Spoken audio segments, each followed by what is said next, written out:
Hello, I'm Stewart Heath, CEO of Harvard Grace Corporation, where we bring executive leadership tailored to your organization. Today is Tax Monday, where we talk about developments in the world of taxation for businesses. And if you don't already know, the IRS has extended the deadline for all April 15th filings to May the 15th.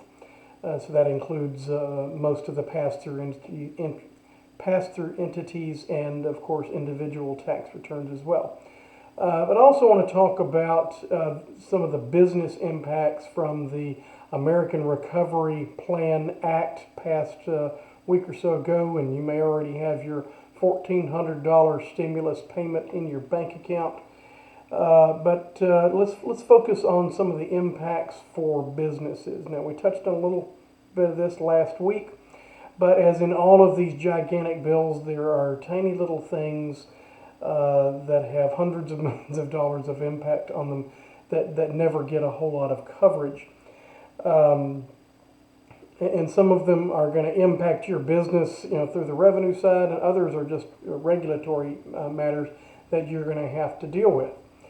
One of them is an extension of the $300 federal unemployment benefit. So, you may see some of those dollars coming back through your door as people will have more unemployment benefits to be able to spend.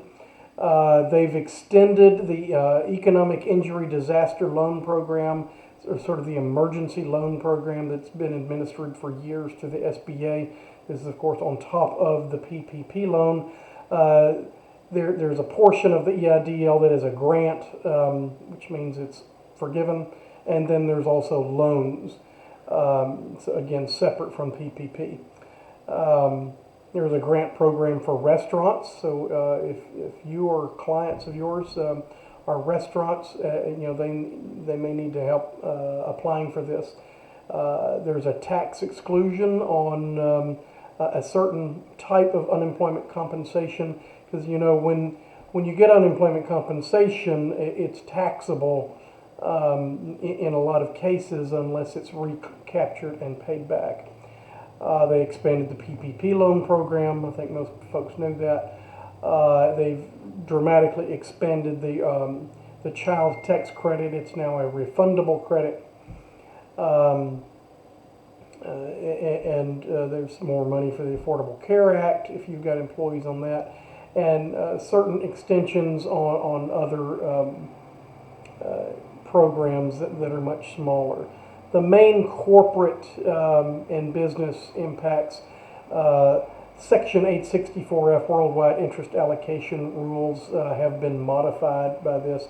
There's a new limitation or an expansion of the limitation of deductible compensation for employees making more than $1 million.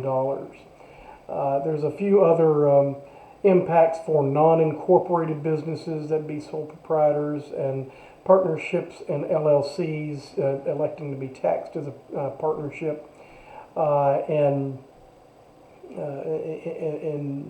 disallowance for the non-corporate losses in excess of $250,000.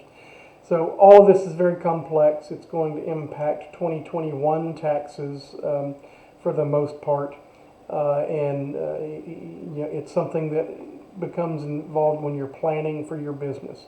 As you know, that's a big part of what we do here is planning and forecasting. So if we can help you dig into this and understand how this may impact your business, give us a call. We would love to talk to you. Thanks a lot. Bye.